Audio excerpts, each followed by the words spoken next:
सर्वांना माझा मानाचा जय भीम, सप्रेम जय भीम, नमोबुद्धाय.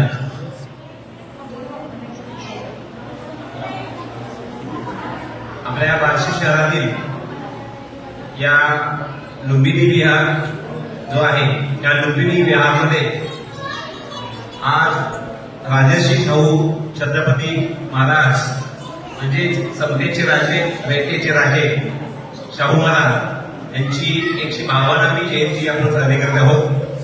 आणि या विहार परिसरातील आपले सगळे धर्मबांधव, उपासक उपासिका यांनी हा छोटासा पण एक स्तुत्य कार्यक्रम घेतलेला आहे. याबद्दल प्रथमतः या विहारातील जे काही सर्व उपासक उपासिका आहेत त्या सर्वांचं मी मनपूर्वक कौतुक करतो आहे, अभिनंदन करतो आहे. आणि ही जी प्रेरणा आहे ती प्रेरणा आपल्याला तथागत गौतम बुद्ध, महामानव डॉक्टर बाबासाहेब आंबेडकर, छत्रपती शिवाजी महाराज, कॉम्रेड अण्णाभाऊ साठे, आई रमाई, आई जिजाऊ, आई सावित्री यांच्या सगळ्याच्या प्रेरणेने आपल्याला ही कार्य करण्याची शक्ती मिळालेली आहे. आणि शक्ती ही जी आहे आपल्या पाठीशी ती जोपर्यंत आकाशामध्ये सूर्य, चंद्र, तारे उपस्थित आहेत तोपर्यंत ही शक्ती आपल्या पाठीशी असणार आहे हे नक्की आहे. या शक्तीच्या जोरावरच आज मी तुम्हाला मनापासून सांगतो आहे की मी तुमच्यासमोर इथं उभा आहे आणि तुम्ही माझ्यासमोर आहात. ही जी शक्ती आहे ती अदृश्य शक्ती नाही, ती ज्ञात शक्ती आहे. म्हणजे तुम्ही आम्ही ती अनुभवलेली शक्ती आहे. बाबासाहेबांना त्यांच्या आईबाबांनी शिकवलेलं आहे. छत्रपती शाहूराजांना, छत्रपती शिवाजी राजांना त्यांच्या आईवडिलांनी प्रेरणा दिलेली आहे. त्यामुळंच आपण आज इथे आहोत. मी प्रेरणा हा शब्द मुद्दाम वापरतो आहे. प्रेरणा हा शब्द इथं वापरण्याचं कारण म्हणजे आपण इथं सगळ्या उपासिका आहेत. इथं मंगळेताई आहे, पुष्पाताई गोमन आहे, भुकेपोळीताई आहे, खुरीताई आहे, ओळताई आहे, आमच्या वाघमारेताई आहे, नाईकनवरेताई आहे. या सर्व प्रेरणा देणाऱ्या मातोश्री आहेत. बाबासाहेबांना त्यांच्या रमाईची प्रेरणा होते, बाबासाहेबांना त्यांच्या भीमाईची प्रेरणा होते, छत्रपती शिवाजी राजांना त्यांच्या आईची प्रेरणा होते, जिजाऊची प्रेरणा होते. आणि या सगळ्या उपासक उपासिका म्हणजे माझ्या माता भगिनी या इथं आहेत. आणि मी तुमचं फार मोठं कौतुक करेन. मी तसा तेवढा मोठा नाही, बंगाळताई एवढा किंवा या उमनताई माझ्या आई समान आहेत आणि आईच्या वय आहेत. मी या सर्व माता भगिनीला वंदन करेन. आणि मला इथं एक खास कार्यक्रम घेतला होता. म्हणजे जे काही 10वी 12वी 8वी 9वी या शाळेमध्ये जाऊन शिक्षण घेत असताना, उच्च शिक्षणाचं ध्येय ठेवत असताना शिकून बाबासाहेबांसारखं मोठं व्हावं अशा अपेक्षा ठेवणाऱ्या या माझ्या माता भगिनी आहेत. आणि त्या मुलांना प्रेरणा देण्यासाठी इथं मला बोलवलं होतं. मी काय म्हणायचं आहे की त्या मुलांना आमचे आदरणीय भुकेपोळे साहेबांनी एक स्तुत्य उपक्रम दाखवला इथल्या लुंबिनी विहारातील कार्यकर्त्यांच्या मार्फत की या यशस्वी विद्यार्थ्यांना वह्या वाटप करूया. आणि नुसत्या वह्या वाटप नाही आहे तर त्याच्याबरोबर पेनही दिलेलं आहे. हे अक्षर गिरवायचं काम आहे. आणि त्याच्यासाठी कोण इथे उपस्थित आहेत? विद्यार्थी तर आहेत. विद्यार्थी 10वी आणि 12वीचे आहेत, 5वी 6वी 7वी असतील, त्यांचंही कौतुक आहे. पण खरी जबाबदारी ह्या 2 लोकांची आहे. 10वी 12वी करणाऱ्या आणि त्यांना पालन पोषण करून पुढील 20, 30, 50 वर्षाच्या ह्या प्रवाहामध्ये सोडणाऱ्या ह्या माता भगिनींची त्यांच्याकडे खरं मोठं जबाबदारीचं काम आहे. ह्या दोघांचं काम त्यांचं वय आता साधारणपणे 16 ते 18 वर्ष आहे. त्यांना पुढच्या आणखी 70 वर्ष बघायचे आहे. 70 पिढी नाही म्हणत मी, 70 वर्ष बघायचे आहेत. आणि इथं जे माता भगिनी आहेत त्या माता बघितली ना, हे आपल्या मुलांचे पुढचे 40 वर्ष 50 वर्ष कसं सुखद होतील याचे स्वप्न रंगवायचे आहे. आता पुढं सुखद होतील का नाहीये ते कशावर अवलंबून असेल तर ते मी काय सांगत नाहीये. तुम्हाला सगळे बाबासाहेब मुखोद्गत पाठ आहे, तुम्हाला माहित आहे, तुम्ही वाचले. आणि आमच्या वाळकेताईंनी म्हटलेलं जे गाणं होतं नाही का, ते वामनदादाचं गाणं होतं. आणि वामनदादा बाबासाहेब जेव्हा जेव्हा या महाराष्ट्रामध्ये देशामध्ये फिरायचे भाषण देण्यासाठी, तेव्हा त्या ठिकाणी स्टेजवरती पहिल्यांदा वामनदादा असायचे. आणि वामनदादा पहिल्यांदा जेव्हा उठायचे तेव्हा वामनदादा हे पहिलं गाणं प्रथम तुला हे त्यांचं गीत सादर व्हायचं. आणि त्याच्यानंतर समाज प्रबोधनाचे त्यांचे अनेक गाणे व्हायचे. भीमा तुझ्या विचाराचे 4 जरी असले तर त्याच्या विचाराचे वेगळेच पाते असते. हे प्रबोधनाचं काम वामनदादा आणि बाबासाहेबांच्या परस्पर बाबासाहेब स्टेजवर येण्याच्या पूर्वी करायचे. कारण बाबासाहेब हा एक विचार होता आणि वामनदादा त्यांच्या गाण्यातून समाजापर्यंत पोहोचवायचे. आज वामनदादा आपल्याकडे येत आहेत, काय नाही, पण त्यांच्या विचाराचे गाणे आपल्या वाळकेताईंच्या मुखातून आपल्यापर्यंत पोहोचणार आहेत. बाबासाहेबांचे लिखाण जे बाबासाहेबांनी स्वतःच्या हस्ताक्षरात लिहिलेलं आहे, ते आपल्या महाराष्ट्र शासनाच्या वतीने एक समिती आहे. वामनदादांचं बाबासाहेबांचं रायटिंग द स्पीचेस म्हणजे लिखाण जे होतं, त्यांची भाषणं जे होती, ते भाषणं आणि त्यांचं लिखाण बाबासाहेबांनी स्वतःच्या हस्ताक्षरात लिहून ठेवलेलं आहे. आणि मला अभिमान आहे या विहार परिसरातला राहिलेला माणूस डॉक्टर सुधाकर बोकेपुणे हे त्या रायटिंग अँड स्पीचेस संवर्धन समितीचे प्रकाशित करणार आहे. त्याचं त्या समितीचे ते सदस्य सचिव आहेत. डॉक्टर सुधाकर बोकेपुणे साहेबांच्या त्या माध्यमातून बाबासाहेबांचे अप्रकाशित जे काही ग्रंथ आहेत, म्हणजे आणखीन ते आपल्या लोकांच्यापर्यंत पोहोचलेले नाही आहेत, असे अप्रकाशित ग्रंथ या संवर्धन समितीच्या मार्फत आपल्याला वाचायला पुढे मिळणार आहे. पण तत्पूर्वी बाबासाहेब इतका आपण कोण पिलेला आहे, मी मुद्दाम शब्द म्हणतोय, कोण पिलेला आहे. पुन्हा आपण विचारा, मगाशी आपल्या सगळ्या महिला मंडळाने किती छान भाषण केलेले. त्यांना बाबासाहेब माहित नसतं हे भाषण केलं असतं का मंडळीताईंनी, ओमनताईंनी भाषण केलं असतं का, म्हणजे वाळकेताईंनी भीमगीत किंवा वंदन म्हणलं असतं का. म्हणजे बाबासाहेब आपल्या हृदयात आहेत सगळ्यांच्या. दुसरं एक आहे बाबासाहेब. माझा मूल जेव्हा जन्माला येतं तेव्हा माझी आई, माझी बहिणी, माझी माता म्हणते आला तर माझा बाबासाहेब. जन्माला आलेला पुत्र, हा जन्माला आलेला पुत्र म्हणजे बाबासाहेबासारखा व्हावा. शिकायला लागला की तो बाबासाहेबांसारखा शिकणार, चालायला लागला की बाबासाहेबांसारखी क्रांती करणार, बोलायला लागला की बाबासाहेबांसारखं भाषण करणार. माझ्या आईचं ते स्वप्न असतं, इथं बसलेल्या सगळ्या महिलांचं ते स्वप्न असतं. मग आमचे अब्दुल कलाम म्हणतात आहेत, स्वप्न तेच खरं होतं जे जागेपणी पाहिले जातं. स्वप्नात जे रात्री झोपेत पाहतो नाही का, ते काय खरं नसतं. स्वप्न जे असतात ते रात्री झोपेत पडलेले, मी उद्या भारताचा पंतप्रधान होईल, स्वप्न काय खरं नाही. भारताचा राष्ट्रपती होईल, स्वप्न काय खरं नाही आहे. पण जेव्हा ही माझी माता, माझी बहिणी म्हणते नाही का, आता माझा बाबासाहेब आला, माझ्या मुलाकडे बघते आणि म्हणते बाबासाहेब आहे माझा. एखादी माता म्हणते माझा राजा छत्रपती आहे म्हणते, एखादी माता म्हणते माझा राजा शाहू महाराज आहे म्हणते, त्याच्याकडे बघून कौतुकानं म्हणते. मग माझा पुढचा प्रश्न असेल, तो कदाचित तुम्हाला आवडेल न आवडेल तरी पण सांगतो आहे, ते स्वप्न साकार करायची जबाबदारी कोणाची? ती नक्कीच जबाबदारी त्या बाळाला चालताना बोलताना पाहणारी जी माता आहे, ते स्वप्न साकार करायची जबाबदारी त्या मातेची आहे, त्या आईची आहे आणि तिला साथ देणाऱ्या त्या तिच्या नवऱ्याची आहे, पतीची आहे. मग आता मी सांगतो उदाहरण म्हणून, बाबासाहेब आपल्याकडे खूप मोठं प्रेरणास्थान आहे.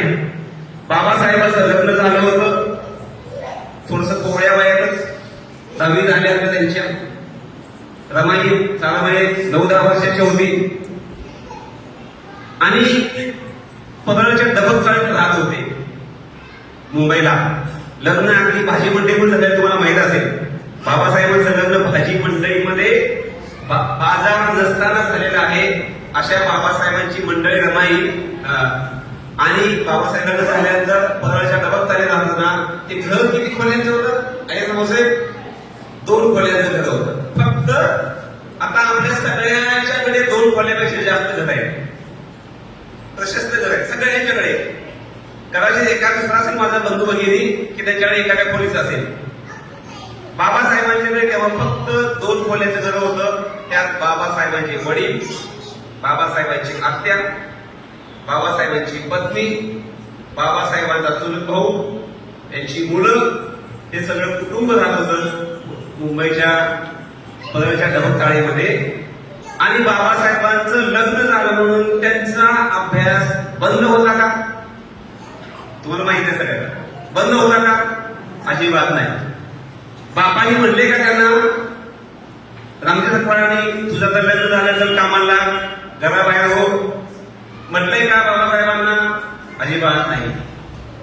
बाबासाहेबांचे ते वडील जे त्यांनी देशप्रेमपणी दिवसा स्वप्न पाहिलं होतं बाबासाहेबांच्या विषयी, ते स्वप्न साकार करायचा ते प्रयत्न त्यांच्या बाबासाहेबांच्या लग्नानंतरही त्यांचा चालू होता.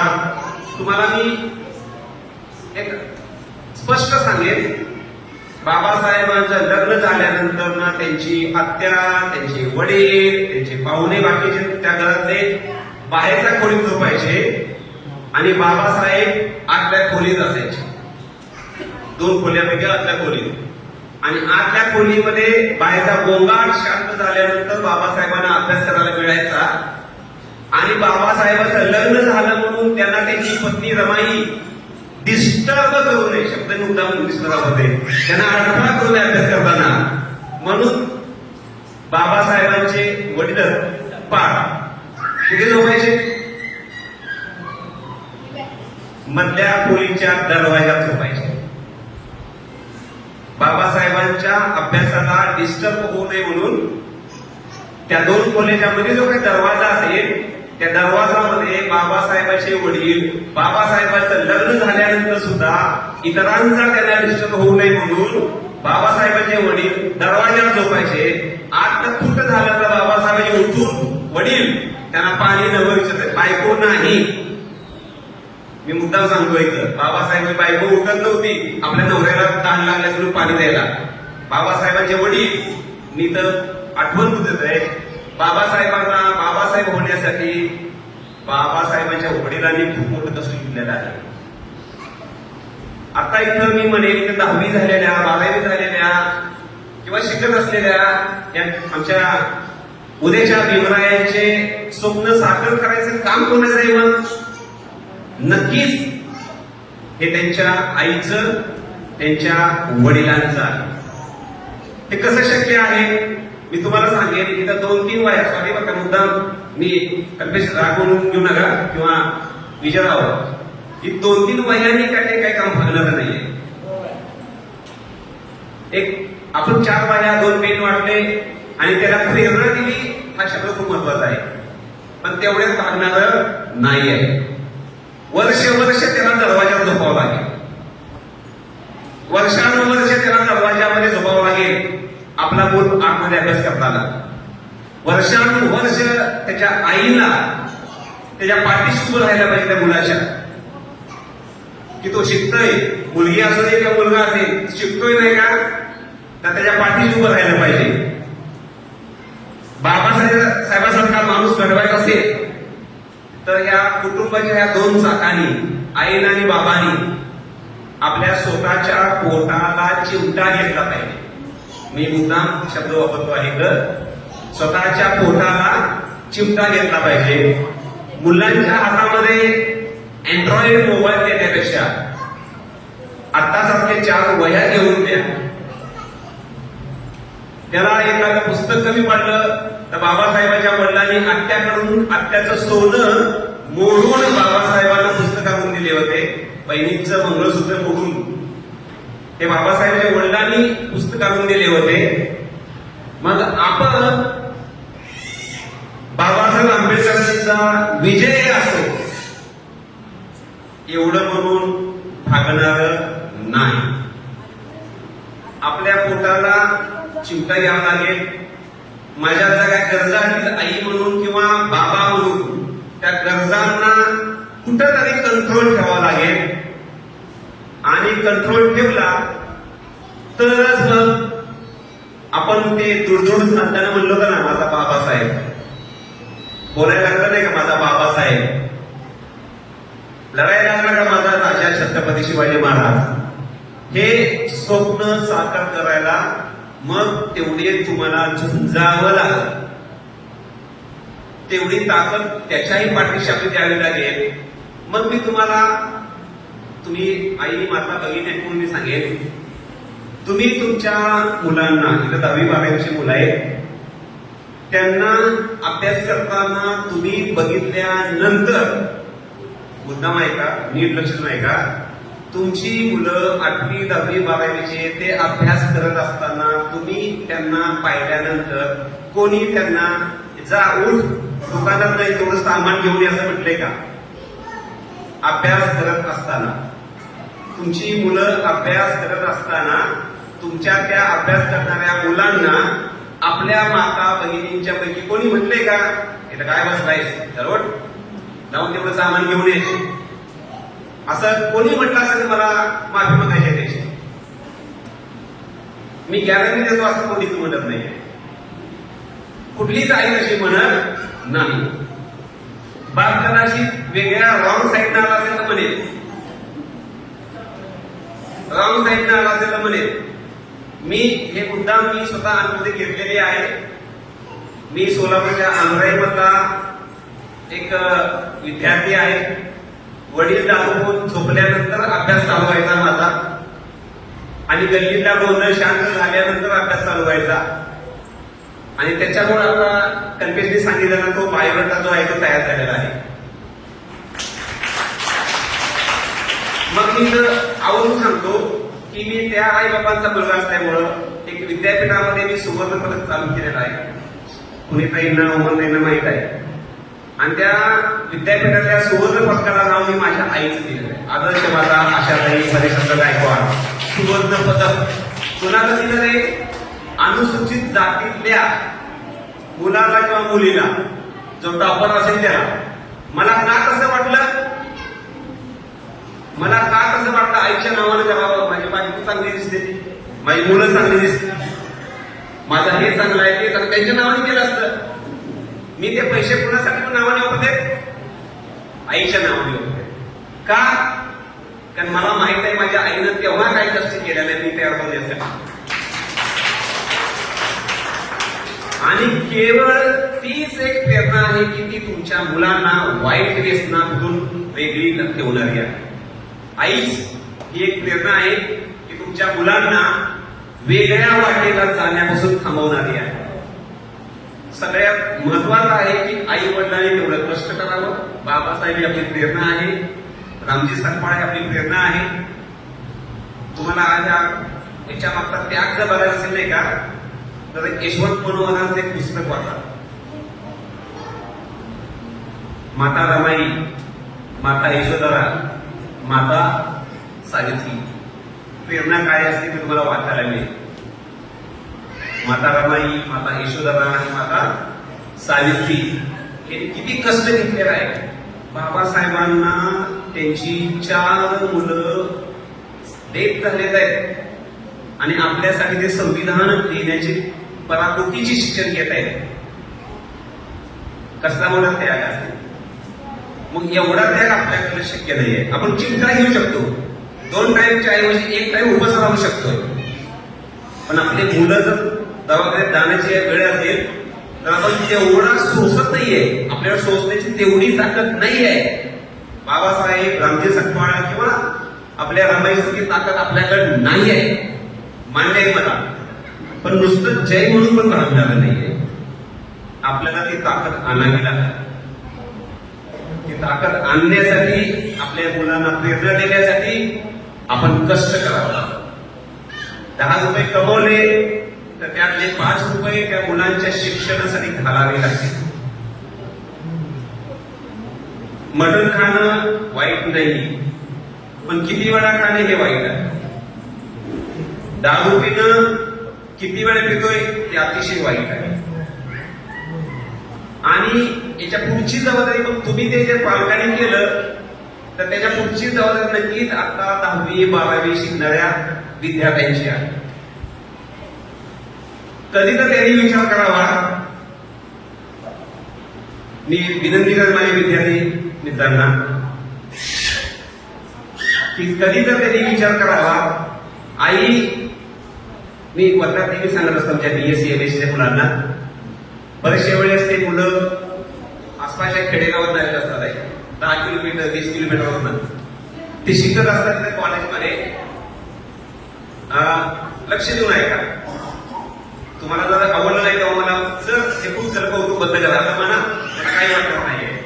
33 वर्षी नोकरी केलेली आहे शिवाजी कॉलेजमध्ये, त्यामुळे तशा पण अनुभवाने असतात, तसं काही नाहीये. पण मी तुम्हाला लक्ष देऊन ऐकायची विनंती करेन.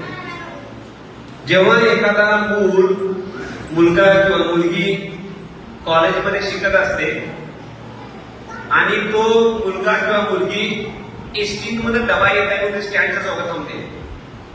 आपल्या पिंपळगाव कॉर्नरला असेल किंवा कॉलेजच्या हॉस्पिटल समोर असेल किंवा एसटी स्टँड जाऊन थांबतात एसटीची वाट बघत. मुलांसाठी हा प्रश्न आहे. जेव्हा 10 वाजता डबा त्या एसटी मधून 1 तास प्रवास करून येत असेल तेव्हा त्याचा बाप पहाटे किती वाजता उठला असेल. त्याची आई 8ची एसटी चुकू नये म्हणून किती धडपड करत असेल. 8च्या एसटीला डबा चुकू नये त्याला पोहोचायचा. माझ्या मुलगा 1200 शिकतोय, त्या शिकणाऱ्या पोराचा डबाची एसटी 8ची चुकू नये म्हणून आईनं अंघोळ केली असेल का? बापानं बाकीची कामं करायची आधी त्याला जाळं लपड सरपंच आणून दिला असेल आणि मग 7ची पहिली गाडी किंवा 8ची पहिली गाडी त्या डबा पोहोचला असेल आणि तेव्हा हा 10 वाजता डबा ह्याच्याकडे पोहोचला असेल कॉलेजच्या स्टँडच्या समोर आणि तो मग रमत गमत जाऊन ते घरी सोडेल.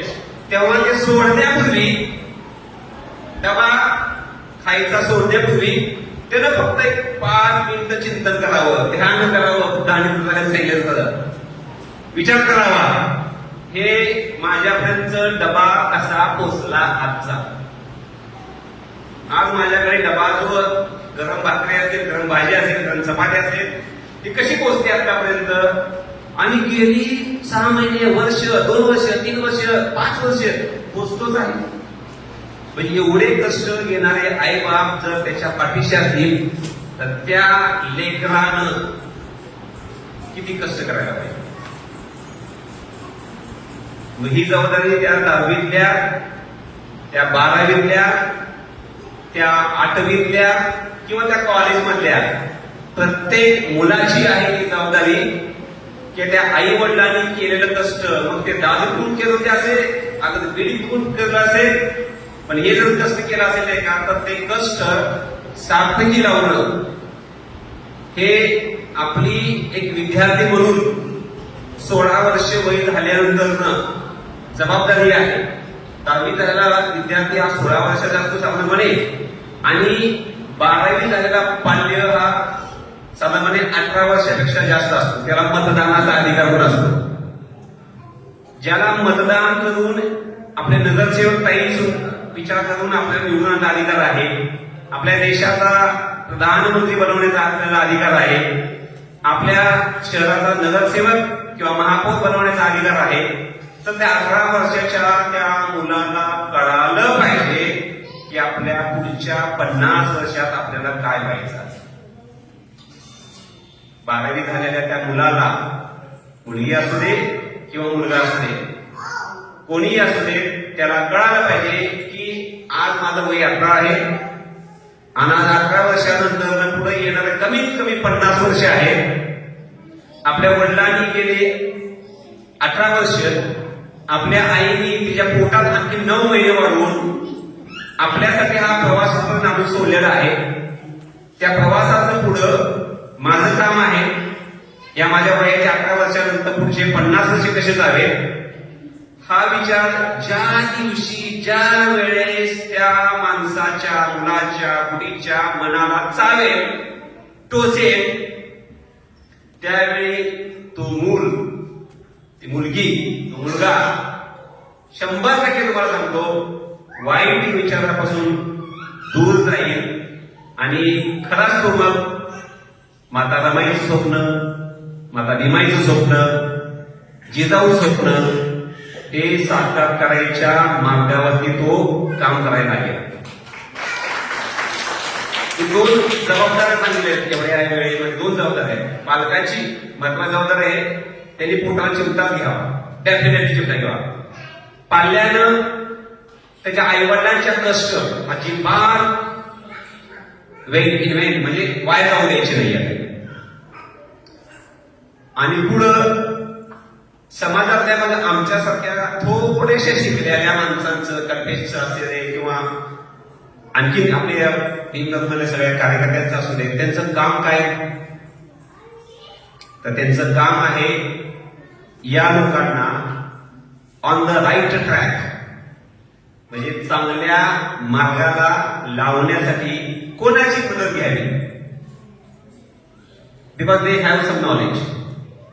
त्यांना कळतं समाजामध्ये कोण काय आहे कोणाकडनं कशी मदत मिळेल. आज मुख्यमंत्री साहेबांना विचारलं अय्यर साहेबांना विचारलं कल्पेश आणि आदरणीय भोसले माझ्याकडे आले सर तुम्ही या थोडंसं आम्हाला मार्गदर्शन करा या मिनी विहारामध्ये आमच्या टीम चांगली जमायला लागले. त्याच्यापूर्वी पण मी अनेक वेळा येऊन गेलो इथं माझ्या मिसेस आहेत माझ्या मुलांसाठी आलो नाही. आता मुलांचा विषय आला सांगतो माझी मुलगी MBS करते मुलगा केमिकल इंजिनिअर झाला तो आता ऑस्ट्रेलियाला जातोय पुढच्या महिन्यामध्ये. आणि त्याच्यासाठी मी शुभेच्छा देण्यासाठी म्हणून मी कल्पेशना आणि भोसलेला सांगितलंय की येत्या 11 जुलैला त्याला 14 जुलैला जायचं आहे ऑस्ट्रेलियाला. 11 जुलैला मी परमवंदनीय यश थेरोर हे जे मागच्या 28 नोव्हेंबरला आले होते आपल्या बार्शीमध्ये हे श्रीलंकन बनते आहे त्या यश बनतेना मी आपल्या बार्शीमध्ये निमंत्रित केलं आहे परत एकदा. आणि त्यावेळेस मला असं वाटलं की म्हणजे गेल्या 6 महिन्यापासूनची प्रोसेस चालू आहे की माझ्या मुलांना परदेशात जात असताना यश बनतेने शुभेच्छा द्यावी माझी इच्छा माझ्या पत्नीची इच्छा. आणि मग मी बनतेंना विनंती केली याचना केली त्यांनी ती मान्य केली. सध्या बनतेची बौद्ध गेला आहे ते म्हटले मला तुम्ही नक्कीच येतो. मग मला तो माझ्या मुलांना शुभेच्छा द्यावी असा मला स्वतःला संकुचित वाटलं.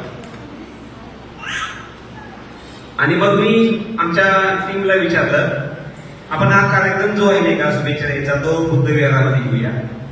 आणि बुद्ध विहारामध्ये फक्त माझ्या मुलाला शुभेच्छा नाही द्यायच्या तर मग मला जे काही 4-5 नावं माहित आहेत त्यापैकी दत्तकुमार कांबळे साहेब त्यांची मुलगी आताच जर्मनीला गेलेली आहे. म्हैसकर साहेबांची मुलगी MBBS झालेली आहे. कांबळे साहेबांच्या भाचा तोही आता जे मेडिकल कॉलेज मुंबईमधून MBBS झालेला आहे. असे काही मी तुम्हाला मुद्दाम हे 10वी-12वीच्या मी मुद्दाम तोचा वास करतो आहे. किती प्रेरणा आहेत आपल्याकडे. त्या मुलांचा सत्कार बनतेंच्या हस्ते व्हावा.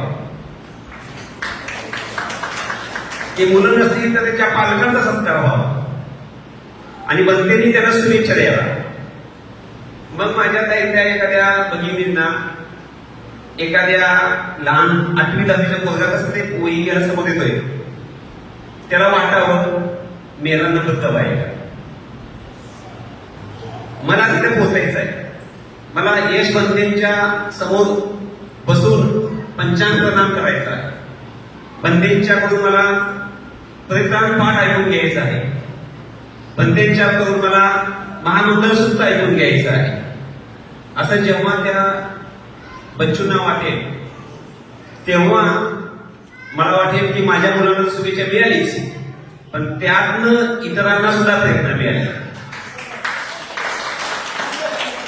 आणि म्हणून मी तो कार्यक्रम 11 जुलैला श्रावस्ती बुद्ध विहारामध्ये करण्याची विनंती आमच्या टीमला केली आहे. तुम्ही सगळ्यांनी त्यावेळेस यावर विनंती राहील तुम्हा सगळ्यांना. आता जे मी कल्पेशना आणि भोसलेंना सांगितलं की तुम्ही अशा समाजातली अशी लोक जिथं तुम्हाला आवश्यकता वाटते तिथं तुम्ही बोलवा. तुम्हाला मी 10वी 12वीच्या पालकांना आणि 10वी 12वीच्या मुलांना मी आवाज सांगेन. माझी मुलगी बीडीएस होऊन एमडीएस आता पीजी करते. मुलगा बीटेक जेई क्वालिफाय होऊन ऍडव्हान्स क्वालिफाय झालाय. तो joint entrance examination for engineers सर्वोच्च एक्झाम आहे आपल्या भारत शासनाच्या वतीने घेतली जाणारी, एनपीएस च्या मार्फत घेतली जाणारी. आणि त्या परीक्षेमध्ये तो 2020-21 ला क्वालिफाय होऊन आता तो बीटेक NIT सुरत मधून पूर्ण केला, national institute of technology NIT. माझी मुलगी बीडीएस होऊन एमडीएस सुद्धा लागली आहे. मी तुम्हाला मी शिक्षक प्राध्यापक या नात्याने मी सांगेन की या मुलांचं मार्गदर्शन करण्यासाठी मी बाहेर कोणाकडेही गेलो नाही. आता काय करावं असे विचारायला. माझ्या मुलानं एकदा 8वीला असताना मला प्रश्न विचारला होता, पप्पा नासाला जायला काय करावं. मी तेव्हा एक सुज्ञ पालकाच्या ऐवजी नोकर करणारा पालक या हिशोबाने म्हणलं की चांगल्या COEP सारख्या कॉलेजमधून शिकावं. College of engineering Pune, COEP college of engineering Pune, इथून शिकावं असं त्याला म्हणलं. पोरगा मला 8वीचा मला सांगतोय तुम्हाला काय कळत नाही. प्रामाणिकपणे सांगतोय, पप्पा तुम्हाला माझा प्रश्नच नाही कळाला. नासासारख्या इन्स्टिट्यूटला पोहोचायचं असेल तर कशा पद्धतीने शिकत जावं लागेल. I under tense. म्हणजे मला टेन्शन आलं पोटामध्ये तुम्हाला माझा प्रश्न कळत नाही.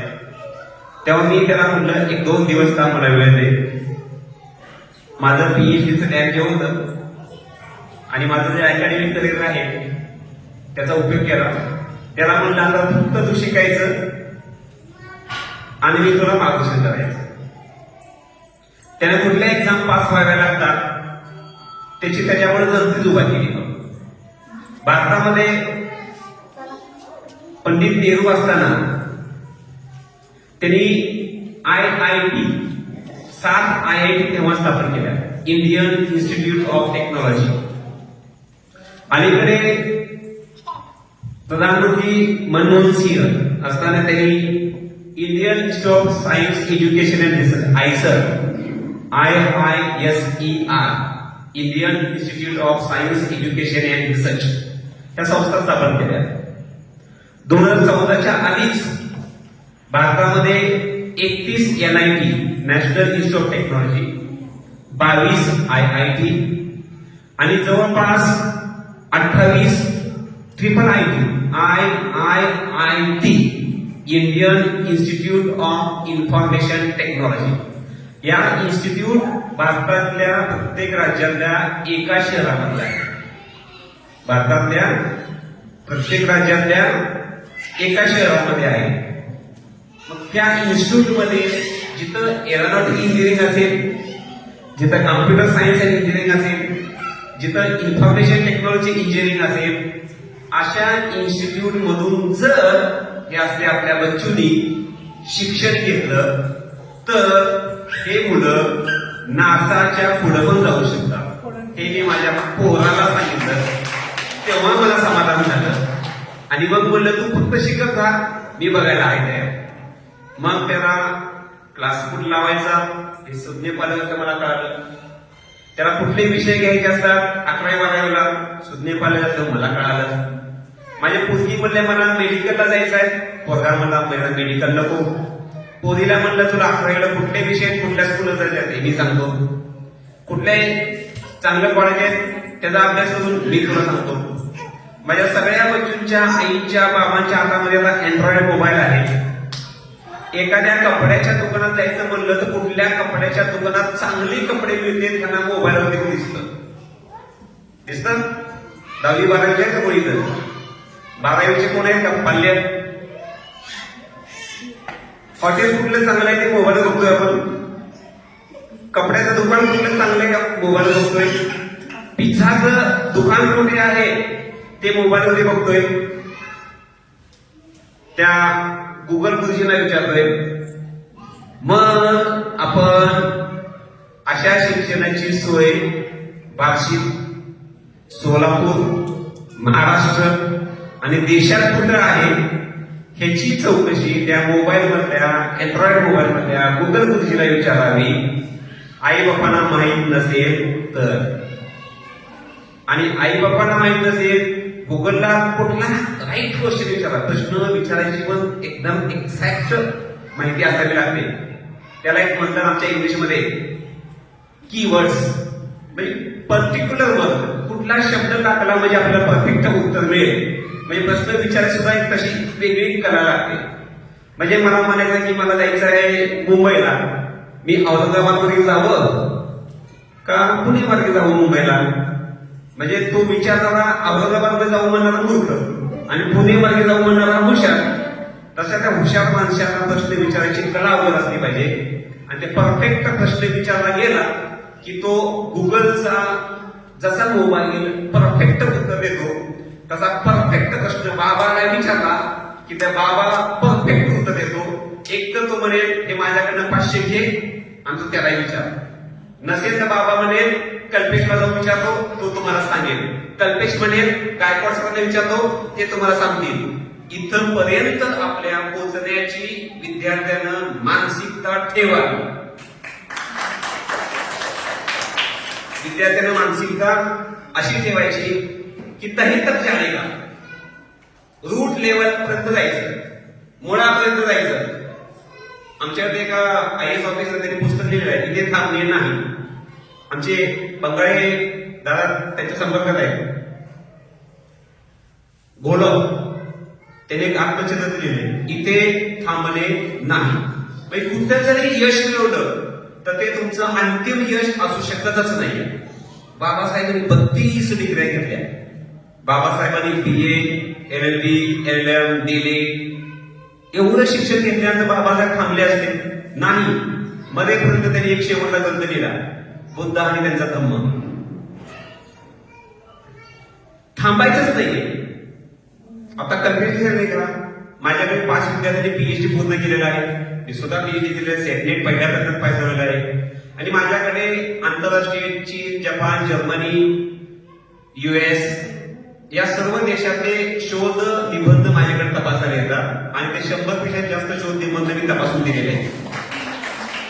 मला तेव्हा कुतूहल वाटतं की बाबासाहेब त्या कोलंबिया विद्यापीठामध्ये लायब्ररीमध्ये अभ्यासाला जायचे.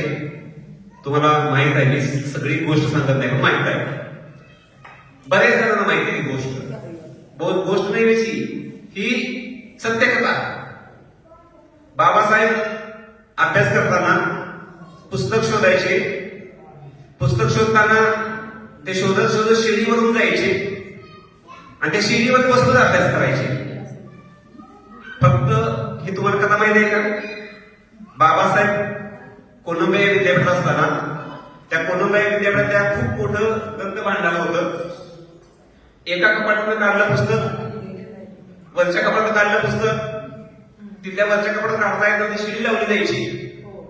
शिडी लावल्यानंतर तिथं बाबासाहेब जायचं स्वतः त्या पुस्तक घ्यायला. आणि तुम्हाला माहित आहे बाबासाहेब त्या शिडीवरतीच बसून अभ्यास करायचे. माहित आहे का? पण मी सांगतो सत्य आहे. आता मी पुढचा प्रश्न विचारतो आहे, बाबासाहेब कसं काय करत होते? शिडीवरती तिथंच बसायचे, जागेवरती ठेवून टेबलवरती बसून अभ्यास करत नव्हते. का? तर त्यांना तेवढाही वेळ वाया घालवू वाटत नव्हता. It's a very important point. बाबासाहेबांना शिडीवर चढून परत जागेवर येऊन परत पुस्तक जागेवर जाऊन ठेवायला वेळ घालवायचा नव्हता. बाबासाहेबांच्या राजगड नावाच्या घरामध्ये, आपल्या सगळ्यांना माहित असेल, दादर स्टेशनच्या समोर एक बाबासाहेबांनी स्वतः बांधलेलं घर आहे. आपल्या सगळ्यांना माहित आहे, मग मी उल्लेख केला 2 खोल्यांचं घर. आपल्या सगळ्यांना 2 खोल्यांपेक्षा जास्त घर आहेत. 3 खोल्यांचे 4 खोल्यांचे बंगले आहेत माझ्यासारख्या बऱ्याच जणांकडे, आपल्यापैकी सगळ्यांच्याकडे. आणि बाबासाहेबांनी राजगृह हे जे घर बांधलेलं आहे ते केवळ आणि केवळ पुस्तकांसाठी बांधलेलं आहे. बाबासाहेबांच्या 70,000 पुस्तकं वाचले, त्यातल्या 20,000 पेक्षा जास्त पुस्तकावरती बाबासाहेबांचे हस्ताक्षर आहे. हस्ताक्षर म्हणजे नोट्स आहे, बाबासाहेबांचे लिखाण आहे त्याच्यावरती. आज आम्ही 4 वह्या वाटलेल्या आहेत. मला त्या विद्यार्थ्याचा सत्कार करायचा आहे. ऐका पुन्हा एकदा, आज आम्ही 4 वह्या वाटलेल्या आहेत. बेस्ट, आपण 4 वह्या वाटल्या विद्यार्थ्यांना. मला त्या विद्यार्थ्याचा सत्कार करायचा आहे. त्याने 4च्या 4 वह्या अभ्यासाने भरलेल्या पाहिल्यानंतर त्याला 4×16 वह्या दिली. त्यांनी त्या 4 वह्या फक्त आणि फक्त अभ्यासानंच भरायच्या आहेत. ही जर आपण इथून आज राजे शाहू महाराज जयंतीच्या निमित्तानं प्रेरणा आपण आज घेऊन गेलो तर आपण आपल्या लेकरासाठी बालपणी पाहिलेलं स्वप्न आपलं लेकरू नक्कीच सत्यात उतरवायं याच्यावरती मला किरमाना शंका नाही. बाबासाहेबांचे हे विचार, शाहू महाराजांचे विचार, अण्णाभाऊंचे विचार, माता रमाई साहेब जिजाऊचे विचार आपण ऐकतो आहे आणि एकदा कठीण प्रसंग आला की सोडून देतो आहे. मी तुम्हाला पुन्हा एकदा आठवण देईन कठीण प्रसंगामुळे की बाबासाहेबांच्या पत्नीला त्यांचं पोटचं मूल मेलं आहे. राजरत्न रमा हे मूल मेलं आहे म्हटल्यानंतर बाबासाहेबांची पत्नी बाबासाहेबांना सांगत नाहीये अभ्यासात खेळखंडोबा होईल म्हणून. ह्याच्यापेक्षा मोठं दुःख आपल्या आयुष्यात येणार आहे काय? आणि तसं जर येणार नसेल तर मी तुम्हाला विनंती करेन की तुम्ही तुमच्या मुलांच्या पाठीशी राहा. हे स्वप्न कुणाच्याही आपल्या वाट्याला येणार नाहीये, असं दुःख स्वप्न होणारच नाहीये. बाबासाहेबांनी आपलं जीवन, मी एका मला त्या कविताची 4 ओळी काय म्हणजे वाढण्यासाठी येणार नाही. ते सोन्यानं दिले तुला मिळवलंय, कुणामुळं? बाबांच्यामुळं. बाबासाहेबांच्यामुळं आपलं जीवन कसं झालेलं आहे? सोन्यासारखं झालेलं आहे. एक मणी आपल्याला गळ्यात नाही, गळ्यात घालायला आता गंधन घातलेलं असतं आपल्या गळ्यामध्ये, हातामध्ये 4-5 अंगठ्या असतात आहे. त्यातल्या अंगठ्या सोनं आपल्या मुलांसाठी कधी मोडायची वेळ आली तर अजिबात मागं पुढं बघू नका. मुलांना पहिल्यांदा शिक्षण द्या. हे मी तुम्हाला निक्षून सांगेन. बाबासाहेबांच्या 3 तत्वाचा सगळ्यात महत्वाचा तो आहे शिका. संघर्ष करा, संघटित व्हायला येत आहे, पण पहिलं काम करायचं आहे वेळेमध्ये शिकायचं. थोडासा वेळ झालाय, तुमची माफी मागतोय मी. एक गोष्ट मला आता सांगायची शेवटची. त्या शिकामधलं काय शिकायचं? शिकायचं काय? ते शिका ज्याच्यामुळे तुमचं स्वप्न साकार होणार आहे. जे शिकायचं आहे ते मन लावून शिका. स्वप्न साकार करण्यासाठी शिका. आईचं स्वप्न, वडिलांचं स्वप्न आणि ताट मानेने जय भीम मनाची ताकद तुमच्या त्या शिक्षणामुळे येणार. जय भीम हा शब्द खाली मान घालून म्हणायचा नाही. जे डोकं बाबासाहेबांच्या पुढं, बुद्धांच्या पुढं उभं राहून जय भीम म्हणायला शिकवतं, नमोबुद्धाय म्हणायला शिकवतं, ते डोकं खाली मान घालून जय भीम नमोबुद्धाय म्हणायला लावणार नाही. त्याच ताकदीनं जय भीम, त्याच ताकदीनं नमोबुद्धाय म्हणा. आणि असं जे म्हणण्याची ताकद तुमच्या सगळ्या मुलांबाळांच्या मध्ये येऊ, अशीच आजच्या राजे शाहू जयंतीच्या दिनी येऊ अशी मी तथागत चरणी वंदन करतो. आणि तुम्हाला कंटाळा आला असेल तुमची माफी मागून माझे विचार संपवतो. जय भीम, नमो बुद्धाय.